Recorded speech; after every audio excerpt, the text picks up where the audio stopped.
Terima kasih. Bolehkah memberi peminta-minta di pinggir jalan? Sebenarnya sudah ada undang-undangnya di negeri kita. Di undang-undangnya boleh enggak? Dilarang. Pertama, tidak boleh menurut undang-undang yang berlaku di negeri kita. Kemudian yang kedua, Nabi bersabda, untuk peminta-minta itu walaisa fi wajhihi mus'atul lahmin, tidak menyisakan di wajahnya meskipun hanya sekerat daging. Jadi nanti di akhirat siksaannya adalah akan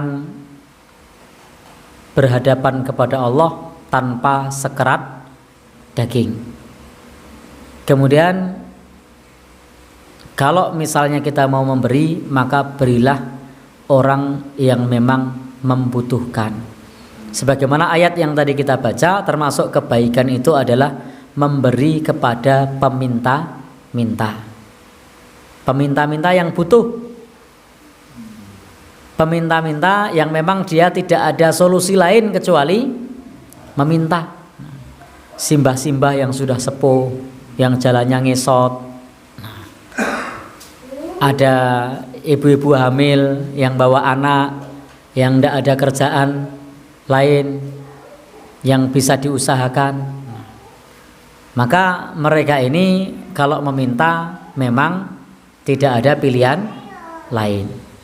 Tetapi kalau kemudian masih muda, masih kuat, bisa berkarya, bisa bekerja, bisa berdagang, lalu kemudian meminta-minta dan setiap hari di situ, maka ini namanya meminta-minta sebagai profesi. Dan tadi Nabi sudah menjelaskan bahwa profesi meminta-minta itu berdosa, sehingga kita tidak perlu memberi kepada orang yang profesinya meminta-minta. Tapi silahkan memberi kepada orang yang minta karena butuh, bukan memberi kepada orang yang minta sebagai profesi. Dan sampai hari ini setahu saya di negeri ini belum mengakui minta-minta menjadi profesi.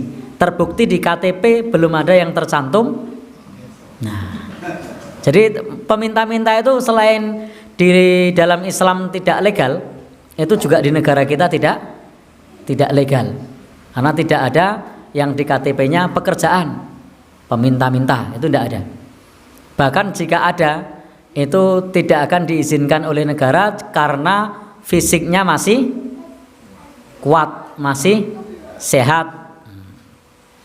Dan kalau kemudian harus meminta, maka mereka adalah seperti tadi, orang yang memang cacat fisik, orang yang sudah renta, orang yang dalam posisi memang betul-betul terjepit oleh suatu musibah, suatu keadaan, maka hal yang semacam itu dibolehkan di dalam agama. Jadi kesimpulannya, memberi orang yang meminta itu boleh kalau memang yang meminta itu adalah orang yang pantas untuk diberi. Tetapi kalau kemudian menjadikan orang yang meminta itu malas bekerja, menjadikan orang yang meminta itu mentalnya adalah mental peminta-minta, maka lebih baik memberi kepada orang yang minta karena memang dia pantas untuk diberi. Wallahu a'lam bishawab.